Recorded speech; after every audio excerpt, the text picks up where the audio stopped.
Şəhadət tələbli nədir? Adam şəhid olmaq istəyir. Bəzi adamlar elə bunlar fanatdır bu insanlar. Yaxud da ki, dəyərli insanlar da bu dəyərin axı mənası nədədir? Bu şəhadət tələb pragmatik insan deyil. Bu insan xeyrini, ziyanını hesablayan insan deyil. Elə nəsə xoşu gəlir ölməkdən. Şəhadət tələbli, şəhidlik arzusunda olmaq, mən keçən söhbətlərdə sizə demişəm, ən ağıllı adamlar şəhidlik yolunu seçir. Şəhidi tərif edərkən, başqa sözləri kənara qoyub, birinci bunu demək lazımdır ki, şəhid hamıdan ağıllı adamdır. Ağıllı adamdır. Şəhidin ağlı hamıdan çoxdur.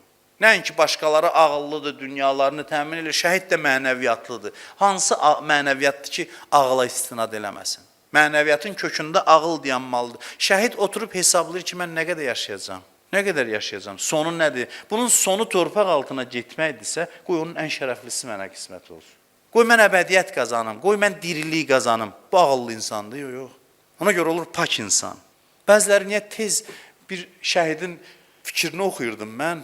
Görün, insanlar nələri oturur, düşünür, nələri hesablayır. Biz özümüzü zirəng sayırıq, başımız qarışıb, mənasız işlərə o hesab kitablarımızı orada dəqiq eləmişik, elə bilirik ki, şəhidlər yox, nəsə başqa planetdən gələn adamdır. Bizim kimi insandır, sadəcə ağıllıdır. Oturub nəyə hesablayır? Deyir ki, mən məsələn birindən 3 il tez şəhid olsam, o məndən 3 il sonra.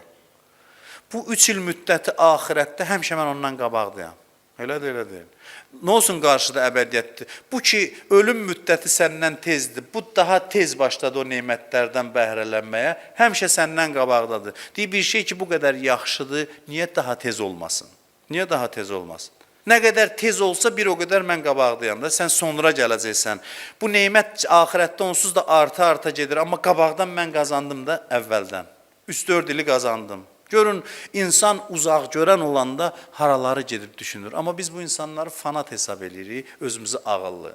Kimin ağıllı, kimin ağılsız olduğu doğrudan da ədalət məhkəməsində bilinəcək. Şəhidlər məhşərə gələndə birinci ağlımıza gələn şey bu olacaq ki, bunlar nə ağıllı adamlar idi. Nə qədər bizi ağılda qabaqlamışdılar bu insanlar. Əs-sabiqun mənası budur. Öndə gedənlər, yəni başqalarını qabaqlayanlar. Çünki hamıdan ağıllı insanlar. Şəhidlər ona görə ağıllıdır ki, zamana qalib gəliblər. Şəhidlər zamanı özlərinə təslim edə biliblər. Uzağı görə biliblər. Mən dedim, sözümün əvvəlində insanın yaxşı, pis olmağının meyarı, yaxşı adam uzağı görəndir, pis insan indi ilə yaşayandır. Kərbəlada 2 dəstə dayanmışdı üzrə. Kərbəlada bir dəstə yaxşı insanlardı, yaxşılıqları nədəydi? Sonu görürdülər, axıra qədər hesablamışdılar. Bu birlərin pisliyi nədəydi? İndi ilə yaşayırdılar.